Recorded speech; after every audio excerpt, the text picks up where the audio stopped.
Welcome to Wombmates, a podcast where we talk openly and honestly about the emotional realities of motherhood. We're your hosts, Lela and Lily. And today we have a special guest, Nicole. She has agreed to come talk to us today about eating disorders and anxiety and all that fun stuff. So Lily can introduce her a little bit more before we start. Well, Nicole is, first of all, our friend. Nicole Avelvich is a clinical social worker and therapist. Her background includes private practice, intensive outpatient, IOP/PHP, and residential treatment settings. She has specialized training in eating disorders, OCD, anxiety, ADHD, DBT, ERP, and youth mental health. She has her own private practice called Temperance Psychotherapy, and she is a mom to 3 boys.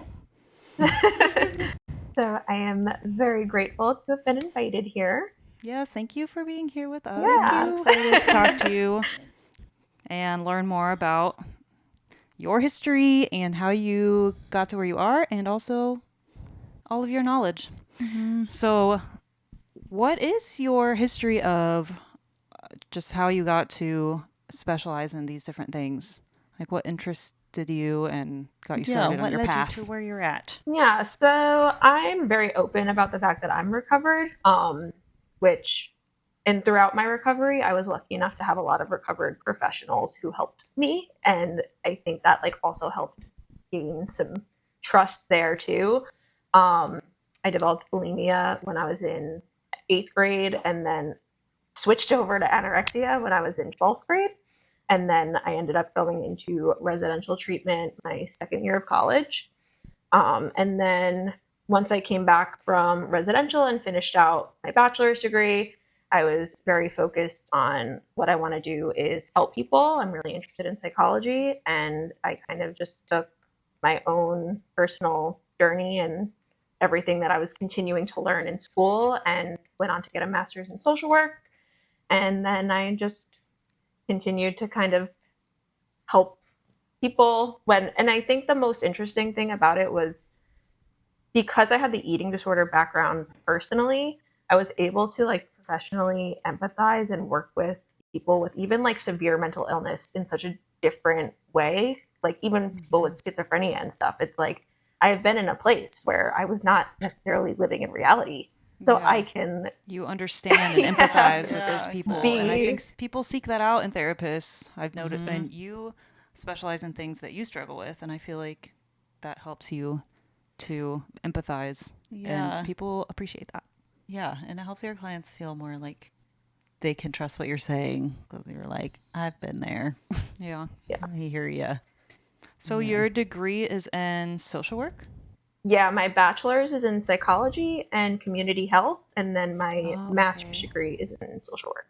Nice. I have a question. Do you share your history with clients, when it comes up, or if you feel like it's appropriate? I'm like to say that I won't lie about it. If somebody asks me about it, or if I think it's clinically appropriate, I will disclose it. But if it's I'm just working with somebody who has generalized anxiety and they're not struggling with an eating disorder, I'm not by the way, just so you know, yeah, this is me. I have learned, and I think by working in hospitals and facilities where that kind of self-disclosure is not recommended, or it's not as normalized, I've learned the better boundaries of okay, when is it appropriate to disclose? When should I not? What should I disclose versus what is what shouldn't I? And I think the best advice I ever got about that was okay, what is my purpose for sharing this? Is it supposed to be a cathartic experience for me? Or am I saying it in a way that will actually help and serve the client? Yeah. That's what we were always drilled in our brain. Where it's is this for the benefit of the client or the benefit of you? So I feel, yeah. So if you feel like it's appropriate and it'll be helpful, you will share it. Yeah. Well, thank you for sharing. Yeah. I have questions about just what are some common misconceptions people have about eating disorders? Because I feel first of all, there's a lot of different types of eating disorders. And there's also eating disorders and disordered eating, I've heard. Yeah. What's the difference of those? So, disordered eating, I feel like I could almost argue that everybody living right now has some level of disordered eating just because of the messages that were constantly being sent about food and things like that. But it crosses over into like, okay, yeah, I have some weird things about food, or I get a little strict sometimes, or I go on these crash diets and then I go back to normal. It crosses over into being like a clinical eating disorder when it starts meeting those like BSM criteria, which there, we all also kind of take issue with those in some ways, but it's essentially like it's impacting your function at this point. It's not just like this quirky thing you do in your life or, something that your parents might get annoyed about here and there. It's like, okay, now it's starting to affect your performance at school. It's starting to affect your relationships. It's starting to affect your health. And it's getting you to a place where it's no longer manageable really on its own. Yeah. Or you need outside help. Pretty much. Yeah. Makes it harder to function, kind of thing. Yeah. So are eating disorders common? Like how many people do you think have like what's the percentage? Because I think that there's so many that first of all people don't realize they have an eating disorder, but like you said, probably when your life starts to fall apart, you start thinking like something's going on here. So maybe there's people that might have one but they don't know it. Is that like a thing where they're kind of like in denial, I guess? Yeah, so I think the stat that they currently have out is that 9% of people throughout their lifetime will have an eating disorder. Hmm. I feel like that's lowballing it, especially after COVID and now with social media and like all of it's not even just social media anymore, it's also AI and filtering and Yeah. just everybody's sense of reality is so warped Yeah. that I would argue True. that it's probably much higher than that. Um, and something also just about the misconceptions that I would want to I always drill this into people is that it's not just like, oh yeah, they just won't, come out to eat with us or things like that. Like it's eating disorders are one of the most deadly psychiatric illnesses. They have like the highest mortality rate of any mental illness. Really? And there are very serious health consequences that people don't even realize. Like you could have heart attacks, you could have, osteoporosis, you could have hormone imbalances, you could become infertile. Like there are so many things that especially young kids, like they're not thinking long term about those types of things, but it can be really, really deadly for people. Wow. Yeah, because they're very physical. It's like one of the only ones that, well, few that really affect your physical being and your mental at the same time.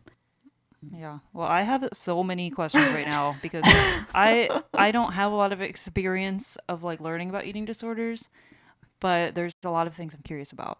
One of them is how I something I always think about is it's connected because you also specialize in OCD and Mhm. perfectionism. Is that connected? Like have you noticed that people with eating disorders also have another type of OCD or perfectionism? I would say almost always, while somebody is actively in an eating disorder, especially something like a restrictive eating disorder like anorexia, but it could be even, bulimia, binge eating disorder, it looks like OCD and it feels like OCD because you are dealing with these obsessions and these compulsions. You're obsessed about the fear of gaining weight. You're obsessed with the fear of losing control. You have the obsessive fears of eating the wrong thing. And the compulsions are body checking, counting your calories, exercise, weighing yourself, rituals around food. So there is a lot of overlap there. And then on the other side of the coin, too, a lot of people who have OCD end up sliding into eating disorder territory or some sort of disordered eating territory because they it's like something that's so easy to control and we receive so many moral messages about in general Wow. that a lot of times even if somebody just has like contamination OCD, there might be a layer underneath there where as they work through recovery or just something on the side where okay, I'm also very conscious of my body and what I'm putting in it. Yeah, that makes a lot of sense. Yeah. I'm also very curious about this because, though I am a fellow therapist, I really don't know anything about eating disorders except what I learned in school, which Well, good thing we're I talking don't to really Nicole. remember. I know. Probably So wasn't this a is lot. like, They don't teach enough about it. yeah, it's really interesting to me because, yeah, what would your go-to be? Like if someone comes to you and they're talking about having anxiety and things like that, but maybe it's clear to you that they're also struggling with eating. But if they don't recognize it, what are some things that you feel like you work on with them, and like how might you approach that? When I do intakes with people, and if it's kids, I also ask their parents and the kids these questions. I always ask people not just like, how's your eating? I'll ask like, what's your relationship with food? And Mm-hmm. that answer is usually pretty telling. If they give me an interesting answer, I might just ask like, oh, like what's an example of like what you eat in a day or something like that, just to get a better idea of it. But it's something that pretty much with all clients, I just have like it pinned in the back of my brain where we might be working through something totally different. And then a lot of times it's more slowly coming out because it's Mm-hmm. also probably one of the most secretive types of Yeah, disorders there. that's what I was going to ask you because I do feel like there's a lot of shame in particular with eating disorders. I think it's a mixture of shame and also it's you need to control it. You feel like as soon as you tell somebody about it, they're going to try to take it away. Yeah, And you don't want that. You want to keep that's a it. loss of control. Yeah, exactly. So, speaking of, you mentioned parents and Mhm. kids. Um, what are some good, this is something I'm asking for myself as well. What are some good ways to like instill healthy eating habits?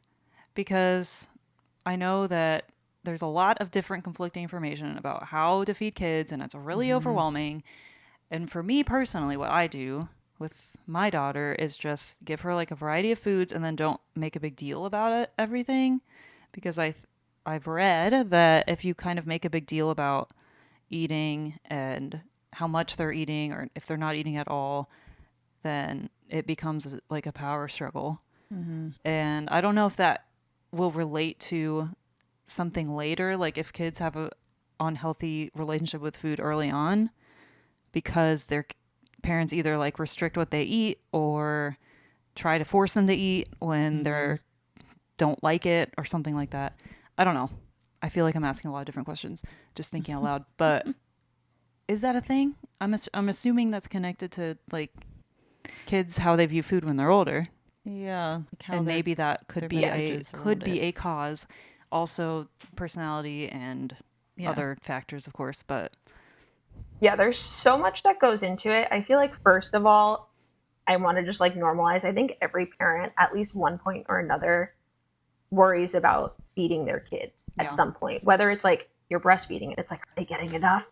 mm-hmm. Or, now they're toddlers and it's like, all they'll eat is mac and cheese. And it's just, Yeah. this is something that I struggle a lot with. I have three boys. They're picky eaters, and it's something that I have to do a lot of self reflection on, and because I have shame about it, like, am I causing problems with my kids? Like, Yeah.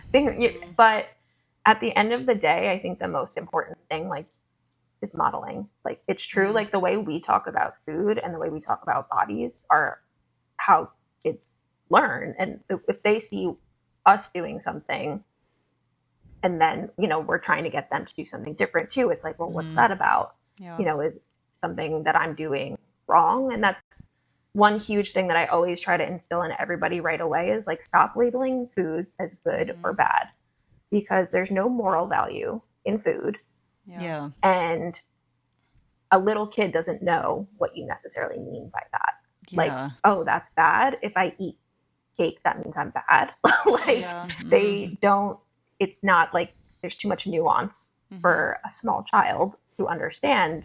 And then as you grow up, it's like, okay, I'm going to keep, this is what's been instilled in me. I'm holding on to it. Mm-hmm. So I think like the most important thing is just being flexible rather than like anything with rigidity is already kind of just like, all right, we're doing something a little iffy here, because anything that's too rigid, it can, kids are going to try to seek out control in some way, whether it's too far in one direction or Yeah. the other. Yes. And then things like pickiness, it's what you said, just like giving them variety, letting them have choices, letting them try things, and then just trying to remember that, like, as long as your kid is eating and as long as the doctor says they're growing fine, like if there's health concerns, that's something else. But if they're just a normal, developmentally appropriate, picky kid, that's okay. Mm-hmm. That is developmentally appropriate, by the way. I think that, like you said, modeling, I think about that a lot. That's just, it.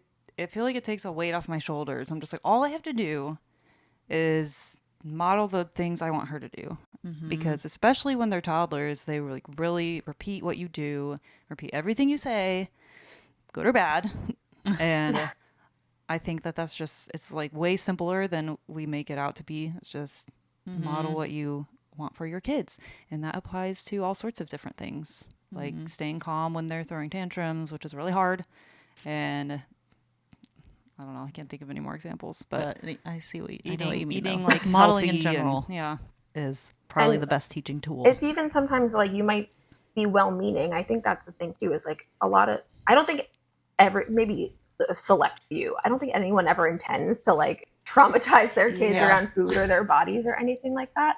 But even Alex, my oldest, was at school and it was pizza day or whatever, and I think one of the teachers was talking to another teacher, and later that day he said, "Mommy, is this the type of pizza that makes you fat?" And I'm like, where did you get that from? Let's explore that a little bit. All food is fuel. But I ended up going to the school and I was like, just so you know, I am nervous about if my son heard this, at least I can have a conversation with him about it.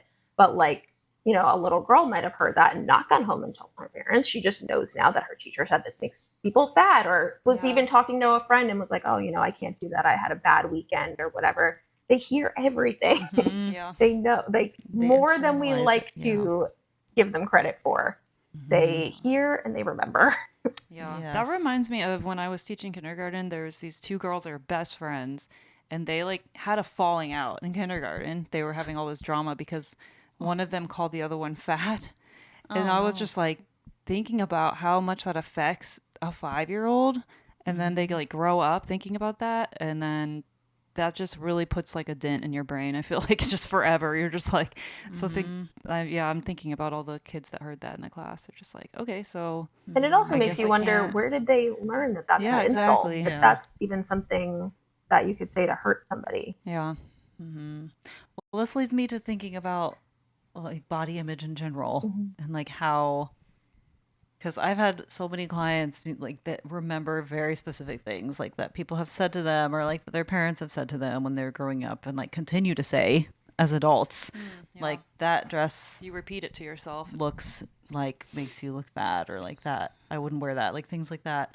How, in your experience, like what are some helpful things to say to your kid when it comes to body image? Like how can you reinforce like more positive body image, you think, in kids? And also like maybe when you're working with clients or when you think about it, like what are some ways that you work on that in general, just like how people see their bodies? I think focusing more on what your body does and lets you do rather than what it looks like is one of the biggest things. Like I love that. Changing the perspective from like, oh my God, my legs are so big, to my legs are so strong. They help me to run and play soccer, do dance, or the things that I love.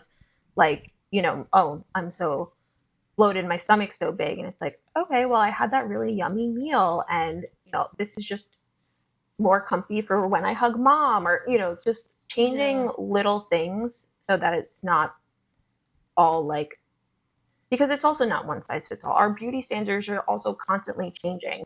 So what we're, instilling now, I remember when we were growing up, it was like the big thing was like, nobody wanted their butt to be big. It was like all of the commercials were like, does my butt look big in this? And everyone now is like, BBLs, we need, but it's like the waist stays small. Makes no sense. But now big butts are in fashion. So it's like, you also just never know what's going to change. What stays the same is that like our bodies are essentially like a vehicle for us to have lives. Yeah. I love And that. with moms that are hard on their bodies, it's like you grew a human. Mm-hmm. So, yeah, that's pretty cool. Yeah, that's like a whole other thing. It's like how much your body changes after you have a kid for a lot of people. Yeah. And real quick, I just had a memory of an activity that I did when I worked in inpatient with like body image, and it was like you would lay on this huge piece of paper and like draw yourself. Mhm. Have you done that? Yeah. And I always think about it. I think about that like reframing from how your body parts look to how they function, and that always stuck with me because I guess I never really thought about it that way in that point in my life. Wait, I what was is like, this activity? Can you explain? well, oh, I didn't really finish. You just lay on a piece of paper and you outline your body. And, well, maybe I'm thinking of two different ones. I'm combining them in my brain. But one of them was you lay on a piece of paper and outline your body. You draw like what you think your body looks like, and then you Mhm. like outline it, and you can see like the difference. How like maybe you might distort Ah, your interesting. view of your body in your mind. And then the other one I was thinking of is I don't remember exactly what the art activity was. It was some expressive art activity, but you would like label your body parts and like what they did for you and like how they helped That's you in your cool. I life. like that. Which I love that. I feel like a lot of body image and eating disorder things is just like moving more towards function instead of Yeah. perception. Like Mhm. food is a function. It gives you fuel and energy. It does good things for your body, even if it's cake. Like it's Yeah. still going to be doing Mhm. good things for your body as long as it's not excess. That's Uh, why I think it's so important too, if you do have somebody, or if you start to even feel yourself like you're confused about the messages that you're getting about food, even if you don't have an eating disorder, go to a dietitian who knows eating disorders, because mm-hmm. I have been personally to some dietitians where they just don't have that mentality. It's like they aren't taught necessarily like food neutrality and body neutrality and Mm-hmm. you know positive relationships with food in school. They're taught like diabetes is bad, so sugar is Yeah, bad. And it's exactly. just there's so much more to it, where if you go to somebody who's knowledgeable about health at every size and just eating Mm-hmm. disorders and things like that, it's just so much more refreshing and livable. Like it's something you could actually Yeah. do in life Yeah. and not feel like you're doing something. That's a really good point because the amount of people that have told me, like clients and things, that go to the doctor and they just go back to weight. They're like, I'll just lose weight. Just even if they have lost weight and they still have the same issues, it's like that's what they go to. And I can see how that would be very harmful for somebody who has an eating disorder or is like more, maybe there's other things going on Yeah. that's not that, which a lot of times maybe there are. But That yeah, leads me that's a to a good point. question for so have you noticed a common core issue, like a root issue of people with eating disorders? And what is it? What a big question. When you get to, I know. What's the when you root get to the root of the problem? problem. A lot of times it comes down to this core belief that I am not good enough, or I am not likable, I am not lovable, like things like that. Um, and so that I'm not good enough, it's, I'm going to shrink myself, I'm going to make myself smaller. People like people who are skinny. Skinny women are, portrayed in the media as successful, loved, like Mm-hmm. it's very connected to that. And then also there's a lot of times there's a trauma component. A lot of survivors of sexual assault or rape, they become they develop eating disorders. Again, it's that has to do with a lot with like shrinking down, and also the nuances of like not feeling in control of your body, trying to gain control back of your body, not wanting to be viewed as a sexualized being. Mm-hmm. um, that's a big one. And then the other big one that I would say, which I guess probably pertains the most to the podcast, is parentification of young children. Mm-hmm. When kids are put in a position, and this is why a lot of times it is like high achieving, oldest daughter type girls that go on to develop eating disorders, it's almost a way of infantilizing yourself and being like, it's my turn to be taken care of. I am Mm-hmm. sick. I need you to take care of me. Whether that's conscious or not, it's it's almost bringing you back to this like childlike state, like and it's preventing you from growing up also, like both biologically, literally, and figuratively, because you need someone to take care of you. Yeah, I actually think that happens with a lot of mental illness. It's like it almost feels scary to get better sometimes, because then you're like, what does that even look like for me? And like, people aren't going to take care of me anymore. I'm not going to be in control of yourself instead of, because it's also it kind of goes back to the control thing of like, if though I can see that. That's really interesting. What about binge eating or overeating?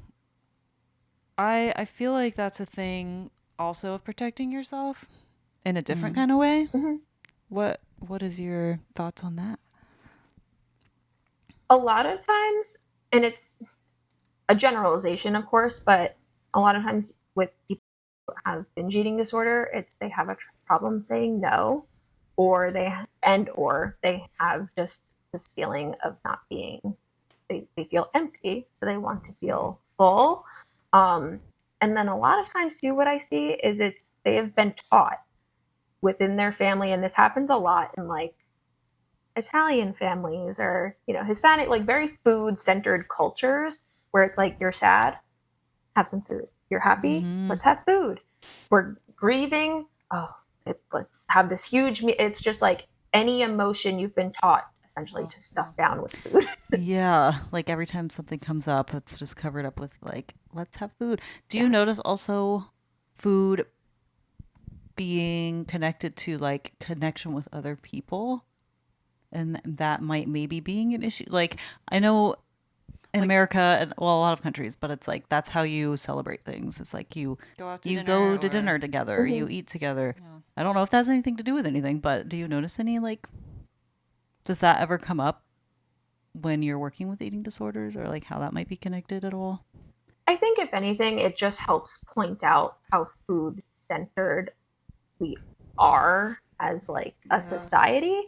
I guess in terms of like warning signs, somebody who's struggling with restricting, they might stop going to those functions. They might go, but you notice every time like, oh, but they're not eating anything. They didn't order with us because they ate beforehand, things like that. People with binge eating, they might eat like a normal amount, but maybe when they get like home, they don't want that experience to end. It felt good and they want to continue, or things like that. People with bulimia, look out for, that person goes to the bathroom a lot right after our meals or whatever, like, and even in public places that, people engage in their behaviors. So I would say it's more something where it's like a good place to see, like, if you're concerned about somebody, observing how they react in those situations and taking inventory for yourself. Like, am I afraid to go to this party because they're going to have pizza? Is that creating like a very real trauma response for me, which has happened before, where I have freaked out because I knew they were going to have pizza? Like, okay, I need to look at myself here and see what's happening.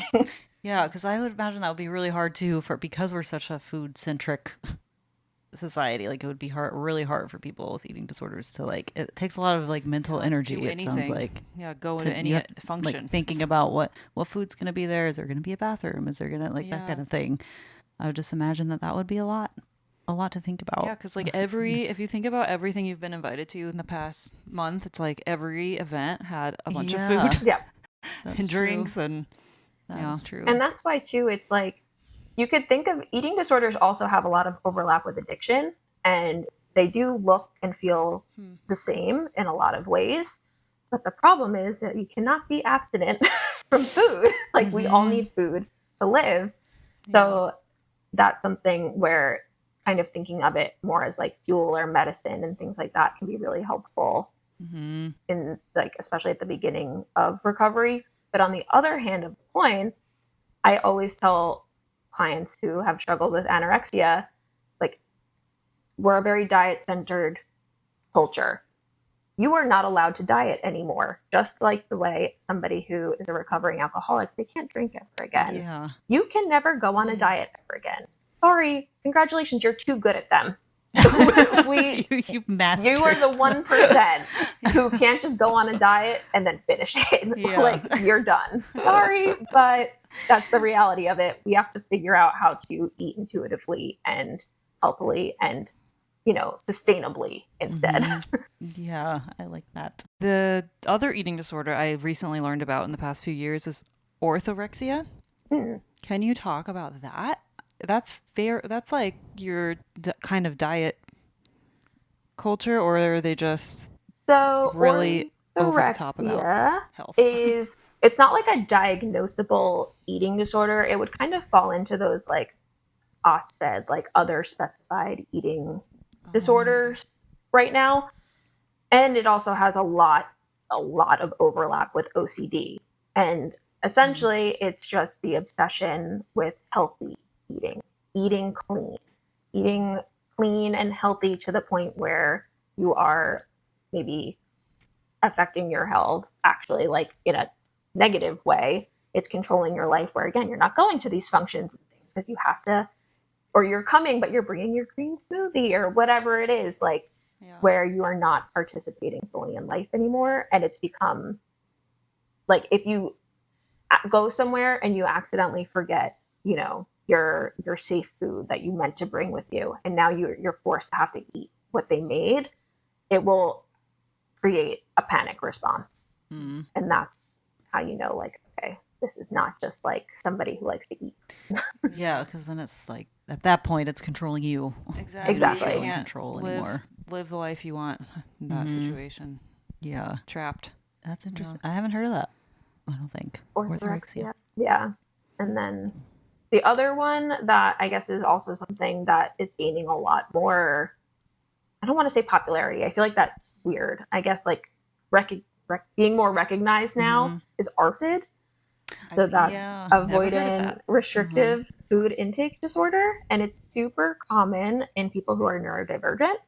A lot of times it has to do with sensory issues. It can have to do with the fear of choking or things like that.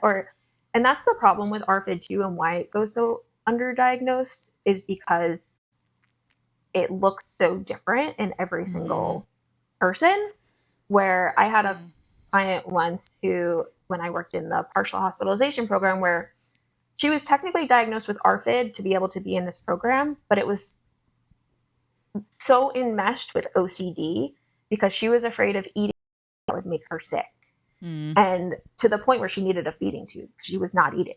Oh my gosh. But it wasn't anorexia. It wasn't a fear of getting fat. She had no issues with her body image at all. It was this fear of, I'm going to eat contaminated food and die. And so it's like, it's so much more nuanced, but it within like the neurodiversity affirming communities and like things like that, it's becoming much more recognized because of like the sensory pieces. A lot of times that's like kids, maybe they only like to eat goldfish instead of blueberries. I've seen this example before where it's like, because every goldfish tastes the same, every blueberry tastes different. One might be sour, one might be juicy, one might be hard. And that unpredictability is scary. We don't like it. Yeah. So Interesting. Yeah, that just makes me think about how, like, what you were talking about, how your boys are picky eaters. And, like, I'm just thinking about being a parent and how aware to you can be of those things of, like, why are you a picky eater? Is it, like, because of that? Or is it just this developmentally appropriate? Or is there other, like, what are your thoughts on that? Like, how to figure out, is this just something that's developmentally appropriate versus, like, there's a bigger issue? Yeah. When would you know, I guess, when it would be something else to address? I think I always talk about it with the pediatrician at every visit. I'm just like, hey, listen, like this is what we're dealing with. How's this growth chart looking? Like, is this something that we should be concerned about? Should we be adding things in? Just because I don't want to be a biased, person. I want like a doctor to also confirm what I'm seeing. But specifically with Alex, my 5-year-old, I have gone down the spiral because he's such a picky eater sometimes. He's where I've been like, is it ARFID? Because I suspect that he probably has ADHD. I have ADHD, so it's not, out of the question. But I kind of went through and it's like, I know it's not a sensory thing because he does eat like a variety of different things. He's not, he won't eat something just because it's of its texture or its color or things like that. He he's not afraid of choking or getting sick or anything like that. So it's just genuinely, he is learning what he likes, testing boundaries, and seeing what he can get. And likes kid food because he's a 5-year-old. So developmentally appropriate things. Yes. So developmentally appropriate. But if it was like he will only eat oatmeal and mashed potatoes, pudding, and anything mushy, I'm like, okay, well, they're all of the same consistency. What's going on there? Do you have like an aversion to crunchy things? Like, then we would do a little like testing, and then you could also, if you do have suspicions, see if it's like a younger kid, or I guess older, like even adults too, occupational therapists or even speech language pathologists do like some feeding stuff sometimes, and that's really helpful. Yeah, I think that sounds like a good rule of thumb. It's just like, if the doctor's saying they're healthy, then that's a plus. And then if you're noticing that they're eating a variety still, but it's just they tend to maybe like go back to the same things or don't want certain things, I guess that would be a good sign. It's like they're still and testing to see what they can get. Yeah, exactly. And if it's like more of a a healthy thing to do. Yeah. And I guess that's also like, when I was in treatment, something that they would say to, we were allowed to have 3 exceptions, which were things that we didn't have to eat. They would replace them with other things on like our meal plans. So they would make us sit down and ask ourselves, is this preference or is it position? Like, do I genuinely prefer not to eat Parmesan cheese, or am I afraid it's going to make me fat? Like, so that's also something that I look at with them. Like, okay, do they just genuinely prefer a hot dog over pizza tonight or whatever it is? Or is it, something else? And I have to ask myself all the time too, like, am I choosing this food because I want to, or because I feel like I have to? Is it the only thing available to me right now? Like, I'm just constantly checking myself. Yeah. I want to ask you more about based on your history, how do you see that affecting your parenting, or like what challenges do you face?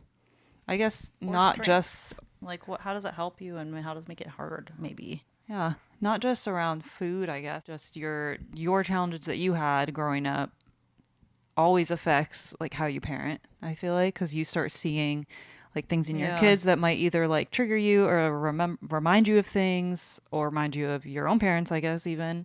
Like, do you think that there have been things like that have been particularly difficult? I think the biggest thing is probably just constantly being self-aware, because again, it's that modeling piece. Like, I have to check myself and make sure, like, how am I talking about food, or how are the people that I'm surrounding myself with talking about food in front of my kids? How are we talking about our bodies in front of our kids, and things like that? And if it is something where, like, totally not having to do with food, if I'm annoyed about something or reacting to something, or, one of them is anxious or crying or upset, I mean, I'm not perfect at all. Nobody is, but I do try to reflect back sometimes and be like, what cycles am I repeating that I don't want to be repeating? What do I want them to, especially now? Because again, it's like their memories are much better than I think I think a lot of people would give 5 and 4 and 3-year-olds credit for. But I always try to think, like, how is this going to make them feel if they think back to this one day? Or the new thing that I've been doing is, would I want my clients seeing me talk to my kids like this? That's a good question. I don't know. I started like reflecting a lot on like even all of my choices, being like, what example am I not only setting for my kids, but like just as a professional who does this, like, am I a hypocrite? That's a good way to look at it. I've started noticing that like my daughter is at this age where I think babies are really smart and they remember things, but she's starting to like communicate the things she remembers, and she's starting to even like read between the lines of things. Like, I think she'll know when I'm upset, or so I also feel like I have to be so mindful of like even just being like like if she's bothering me, like even sighing, just things like that. And every little thing, because kids are so impressionable, which is kind of stressful, but also just going back to like every time you kind of feel like you're starting to, I don't know, not have control of your feelings or whatever, just going back to maybe like you said, you go to like, what are your clients going to think? Or just like finding like a centering thing to do. And yeah, like and how then do I just want her to reminding feel right yourself now? that even if you did mess up, even if you did yell at your kid or whatever, it's like you're allowed It's to. fine. You Yeah. have free will. You can go back to them after and say like, humans are imperfect. I made a mistake. I should not have done that. Because that's also, I feel like that's more important than being perfect all Exactly. the time. Leela and I talk about that all the time. Is That's like our repair is podcast mantra. like repair is better than the gonna make rupture. mistakes. Everyone Yeah. just chill. Yeah. Yeah, repair is better than rupture. Yeah. Yes. They're more impactful than the rupture. Yeah. Maybe we could talk a little bit about, before we end, like moms and their relationship to their bodies and how bodies change after birth and pregnancy, and if that's anything that like you either have experience with or that you worked with clients on or anything like that. Like, first of all, I notice, I think I've talked about this on the podcast before, but like ever since I've been pregnant, I feel like I have a very different relationship to food. Like before I was always like counting my calories, and I'm like more Worried about what you're eating. like more worried about eating. And now I'm just like, you know what? I need to eat, because like going back to food has a function. Now I feel like the function is like very important, that I'm like, I have a baby that I need to feed, so I might as well eat. Even if it's like, and I noticed that I'm not as like black and white about food. I'm not like, this is a good thing to eat and a bad thing to eat. And I can see how some moms that become pregnant might fall more into that, of like being more paranoid about, am I giving the right to be healthy for their baby? Yeah, which is weird, because I thought I was going to be like that, but I feel like I'm just like less stressed about what I'm eating. I'm just like, I'm getting food in my body and it's fueling me and I feel good and this is what I want, so I'm just going to eat it. It's very interesting how that's, I did not expect that to be something that came from being pregnant. But with that being said, how else can like being pregnant and giving birth and everything like change the mom's perspective on her body or health, food, or just any of that in general? I feel like it's impossible for it not to change your perspective or your relationship with anything ever, pretty much going forward. I think first it's like important to recognize the insane pressure that women have to quote unquote like bounce back, and the constant comparisons again that we see online or with celebrities and things like that, and it creates such shame and this feeling of like, well, I should be looking like that already again, right? So first of all, if there's everybody's on social media pretty much, unfollow anybody who is not serving you, who is making you feel bad about yourself, who if you look at one of their posts that stresses you out, then don't follow them. yeah, for you. like Your or heart rate even rises, if it's just not a unfollow. celebrity, even if it's a close friend and you're like, oh my god, but I can't stop following them because that would affect our friendship, you could like ignore their posts or whatever. They'll never know you're still their follower. Exactly. But like you have to protect your peace to a certain extent. Yeah. And then the other thing is just, this is like a huge place where doing values work comes in, because it sounds like what you're doing now is like you're in line with your values. You're doing what you want, and like you value happiness and health, and that you're growing a child and things like that. And so once you have a baby and again there's this pressure to bounce back and things like that, it's like, okay, what do I value? Do I value my time with my baby, or am I going to value this pressure that I'm putting on myself? Like the way my body looks is more important. Do I value happiness and laughter and going to parties and participating and having cake with my kids at their birthday? Or is am I acting within my values? Is something that I would encourage people to examine. Yeah, I always go back to values when it comes to like rigidity. It's like, is this something you actually want to be doing, or is it because it's important to you, or is it because it's something that you feel you should be doing, and this is like how it should be and what you're told to do, that kind of thing. So I really like that in the context of like food and how your relationship to food. Yeah. Like, I want to enjoy this birthday party, so I'm going to eat cake with my kid. I love that. Well, thank you for joining us today. Yeah. I feel like I gained a lot of knowledge today. My brain has expanded. And I'm really glad that you came to talk to us. So Yeah. do you want to share any of your, we'll put them in the show notes, like your links to your website and stuff, but if you want to share your Instagram handle and what your website is so people can learn more about you. Yes, my website is just temperancepsychotherapy.com, and my Instagram handle is the Temperance Therapist. And I ended up choosing temperance as like my practice name and things like that, just because again, it's the balance between, being flexible and balance and integrating all of these parts of yourself. And that's the thing too. It's like pretty much any mental illness or any, you could argue that they served a function at some point, or else why would we keep doing it? Like it. Yeah. So I think allowing people to remember, like, you don't have to completely abandon what you just have to like integrate those lessons into your life and who you are as a person going forward. But yeah. That's beautiful. Yeah. So beautiful. Great way to end. Yeah.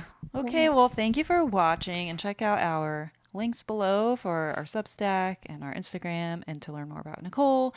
And We'll see you. that's it. We'll see you next time. Friday. Bye.